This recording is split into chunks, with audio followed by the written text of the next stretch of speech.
artinya berapa pinjamannya didiktekan, nanti disebutkan berapa jangka waktunya berapa, itu yang sudah praktek sinten kira-kira?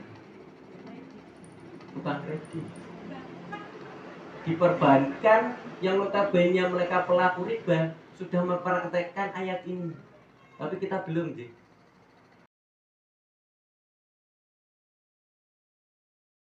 Ayatnya yang paling panjang di dalam Al-Quran 282 itu kalau jenengan jumpai itu satu muka sendiri, satu halaman. Ada enggak satu ayat yang satu halaman? Kira-kira jenengan bisa hafal enggak?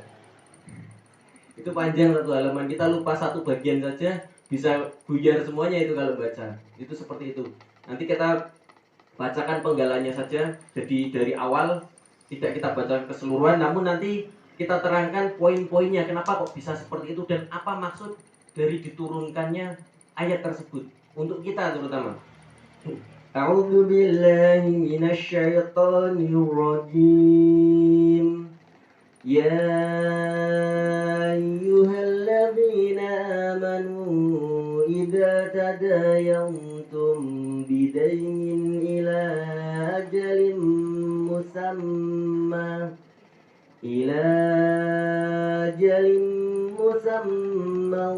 faktubuh wal yaktub bainakum katibun bil 'adl ولا يأب كاتب أن يكتب كما علمه الله فليكتب وليملل الذي عليه الحق وليتق الله ربه ولا يبخس منه شيئا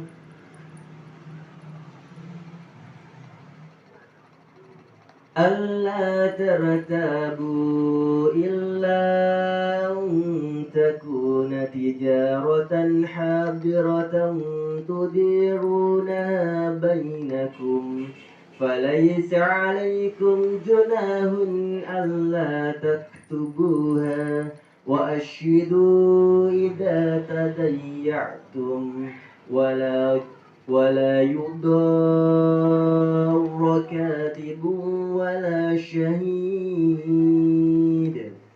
ويعلمكم الله والله بكل شيء عليم. Hai orang-orang beriman, apabila kamu bermuamalah tidak secara tunai, artinya hutang. Tidak secara tunai di sini untuk waktu yang tertentu. Waktu yang tertentu itu dalam jangka waktu panjang di sini. Misalkan 6 bulan, 1 tahun, 2 tahun, 3 tahun atau selebihnya. Hendaklah kamu menulisnya.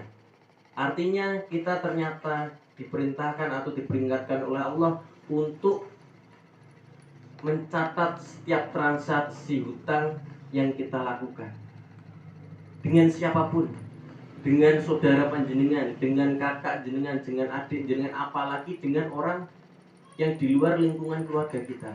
Ini tidak ada pilih-pilih dalam anjuran ayat ini. Dan hendaklah seorang penulis di antara kamu menuliskannya dengan benar, dan janganlah penulis tersebut enggan menuliskannya sebagaimana Allah mengajarkannya. Merekalah hendak yang menulis dan hendak orang yang berhutang itu membacakan atau mendiktekan apa yang dituliskannya itu. Artinya berapa pinjamannya didiktekan, nanti disebutkan berapa jangka waktunya berapa, itu yang sudah praktek sinten kira-kira? Bukan kredit. Diperbankan yang notabene mereka pelaku riba sudah mempraktekkan ayat ini, tapi kita belum sih. Kalau sama saudara kan apa jenengan pinjam 10 juta, jangka waktunya 12 tahun misalkan, seperti itu contoh, atau 1 tahun lah misalkan yang agak pendek, 1 tahun nanti bayarnya per tanggal sekian misalkan, atau pada saat jatuh tempo 1 tahun yang akan datang tahun depan, seperti itu. Kalau yang kenal jarang sekali, apalagi yang pinjam saudara, tak silese, tak balik ke bulan depan ataupun 6 bulan. Nyatanya 6 bulan kembali enggak? Itu faktanya ya. Nanti di ayat ini ada pelajarannya, Bu. Jadi di situ pada intinya seperti itu. Yang kemudian sebelum kita bahas yang arti selanjutnya, ayat ini sebenarnya turun itu didasari ketika waktu itu ada sebuah peristiwa, yaitu kelahiran Nabi Adam. Pada saat itu Imam Ahmad beliau menyatakan atau menceritakan, yaitu melalui riwayat Ibnu Abbas, kala itu ayat mengenai utang piutang ini diturunkan. Rasulullah SAW beliau bersabda, sesungguhnya orang yang mula-mula berbuat ingkar itu adalah Adam alaihissalam. Sekelas Rasul berbuat ingkar, apalagi kita. Ngerti nggih? Ini kan pelajarannya yang kita ambil dulu seperti itu. Jadi bahwa setelah Allah menciptakan Adam, lalu Allah mengusap punggung Adam. Jadi diusaplah punggung Adam, dan kemudian dari keturunan atau silsilah dari usapan punggung Adam itu muncul semua yang akan dilahirkan ataupun anak cucu Adam itu siapa saja muncul. Jadi Nabi Adam itu tahu, oh ini garis keturunan saya, anak saya siapa saja muncul semua yang ada di garis keturunan lurus beliau ya, seperti itu. Kemudian pada saat itu beliau itu melihat kok ada sosok yang bahasanya paling cemerlang dari yang diperlihatkan atau yang tampak dari cahaya tersebut. Ternyata ditanyakan oleh Allah, ya Allah, ini siapa? Kok ada yang beda sendiri, bahasanya kalau kita murub lah seperti itu. Oh ini kok ada yang luar biasa sekali seperti itu. Kemudian Allah menjawab, itu anakmu yang bernama Daud, Nabi Daud. Kemudian Nabi Adam ini bertanya, berapa umurnya? 60 tahun. Kemudian Nabi Adam kaget, 60 tahun. Saya umurnya 1000 tahun, kok anak saya cuma 60 tahun, seperti itu. Nabi Adam itu kan umurnya 1000 tahun sih. Nah kalau bandingannya sama 60 tahun kan jauh sekali. Wah, anak saya kok cuma 60 tahun. Bisa enggak kalau umurnya ditambah, seperti itu. Nabi Adam tanya kepada Allah, enggak bisa, itu sudah berada di catatan Lauhul Mahfuz, kecuali satu, diambilkan umurnya dari Nabi Adam. Nabi Adam ini pengen Nabi Daud ini anaknya itu punya umur 100. Berarti kan nambahin bentar, 40 nih. Lah, akhirnya pada waktu itu sepakatlah Nabi Adam, ya udah diambil saja dari umur saya ya Allah, dikurangkan untuk ditambahkan kepada Nabi Daud 40. Jadi umur Nabi Daud ini sudah 100 dan umur Nabi Adam 960 kan dikurangi ya, tinggal 960.